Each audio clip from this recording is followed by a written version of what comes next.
Sir आपकी सरकार है, लेकिन अभी भी एससी-एसटी थाने में अगर देखा जाए तो वहाँ भी उनकी आवाज़ नहीं सुनी जाती है सर। हम लोगों के भी संज्ञान में है। हम लोगों को भी जहाँ मालूम होता है वहाँ एक मुखर आवाज़ बनते हैं। ख़ास करके आप जिस दल में हैं, आप उसके नेता उनको नेता मान रहे हैं। तो अगर आप मुख्यमंत्री पर कोई इस तरह का टिप्पणी करते हैं, तो आप तो अपने नेता पर भी टिप्पणी कर रहे हैं।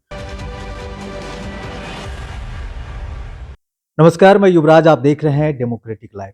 देखिए, इस वक्त हमारी मौजूदगी हम पार्टी के कार्यालय में है और हमारे साथ हम पार्टी के नए राष्ट्रीय प्रवक्ता मौजूद हैं, श्याम शरण जी। हम इनसे पहले बात करेंगे। सर, सबसे पहले तो आपको ढेर सारी बधाई, नए-नए आप राष्ट्रीय प्रवक्ता बने हैं।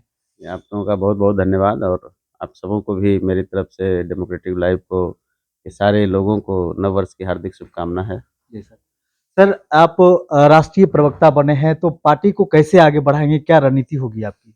देखिए पार्टी एक गति से चल रही है। जब जी। से पार्टी बनी है, हमारे नेता जो हैं पूर्व मुख्यमंत्री हम सबों के अभिभावक श्री जीतन राम मांझी साहब के दिशा निर्देश में और हमारे जो राष्ट्रीय अध्यक्ष हैं डॉक्टर संतोष कुमार सुमन जी उनके नेतृत्व में पार्टी एक गति से काम कर रही है। हमारा काम जो पार्टी का आवाज़ है उसको और मुखर करना है, पार्टी के सोच को ज़्यादा से ज़्यादा लोगों तक पहुँचाना है। पार्टी तो अपने गति से चल रही है और उस गति को और बढ़ाने का काम करेंगे। सर, दानिश रिजवान जी थे, पहले राष्ट्रीय प्रवक्ता थे हम पार्टी के। अब उनको सभी पदों से मुक्त कर दिया गया, ऐसा क्यों? कुछ आरोप उनके ऊपर लग गए हैं, थोड़ा परेशानी में हैं। उनके नहीं रहने पर पार्टी के काम में बाधा आ रही थी, तो उनके जगह पे तो किसी को लाना था जो क्योंकि एक हमारे मुखर वक्ता रहे, वो प्रवक्ता थे।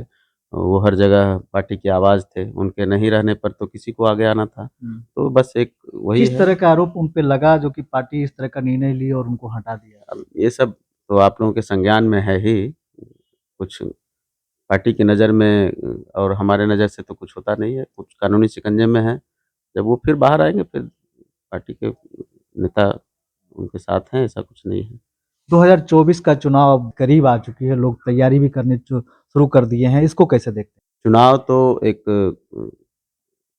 कह लीजिए कि राजनीतिक पार्टियों का सबसे बड़ा कर्तव्य है। हुँ। तो हम लोग सब और ऐसा नहीं है इस देश में सारी पार्टियाँ हमेशा चुनावी मोड में रहती हैं। जी। कोई न कोई चुनाव हम लोगों के साथ होते रहता है।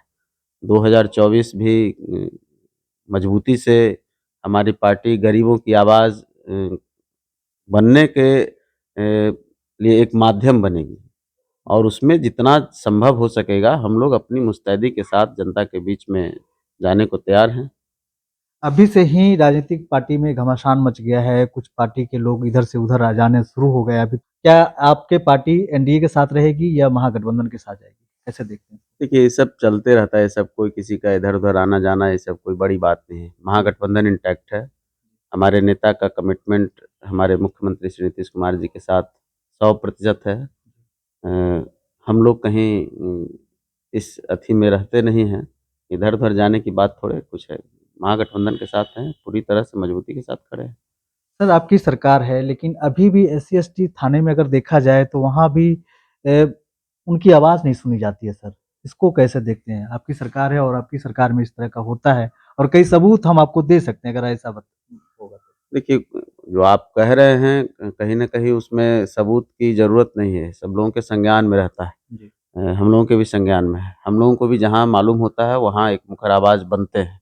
अपनी तरफ से कोशिश करते हैं लेकिन समाज है अब हर जगह आप खड़े तो नहीं रह सकते हैं। जी। तो इसको और मजबूती प्रदान करने का काम जितना हो सकता है हम लोग आवाज़ बनते हैं।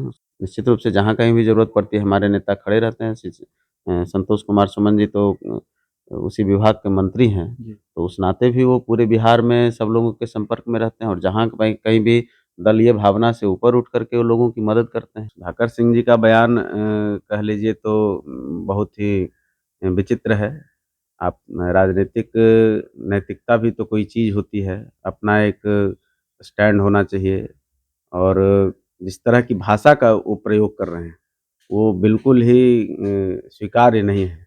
एक सभ्य भाषा नहीं है, एक मुख्यमंत्री के लिए और ख़ास करके आप जिस दल में हैं, आप उसके नेता उनको नेता मान रहे हैं, पूरा बिहार नीतीश कुमार जी को नेता मानता है। पिछले 18 सालों से वो बिहार के मुख्यमंत्री हैं और आप जिस पार्टी को बिलॉन्ग करते हैं, उस पार्टी ने पूरी तरह से उनको ना समर्थन दिया है बल्कि साथ में वो काम कर रहे हैं। तो अगर आप मुख्यमंत्री पर कोई इस तरह का टिप्पणी करते हैं, तो आप तो अपने नेता पर भी टिप्पणी कर रहे हैं। तो इनको उनको तो खुद इसमें अपने अंदर झाँकना होगा कि आखिर वो क्या चाहते हैं और क्या बोल रहे हैं। हम के राष्ट्रीय प्रवक्ता श्याम शरण जी मौजूद थे और इन्होंने हमारे सभी सवालों का जवाब प्रमुखता से दिया है। तो इसी तरह के खबरों से अपडेट रहने के लिए देखते रहिए डेमोक्रेटिक लाइव और अभी तक हमारे चैनल को सब्सक्राइब नहीं किया तो कर लीजिए, हमारे वेबसाइट को भी विजिट कीजिए, ट्विटर को भी फॉलो करिए। धन्यवाद।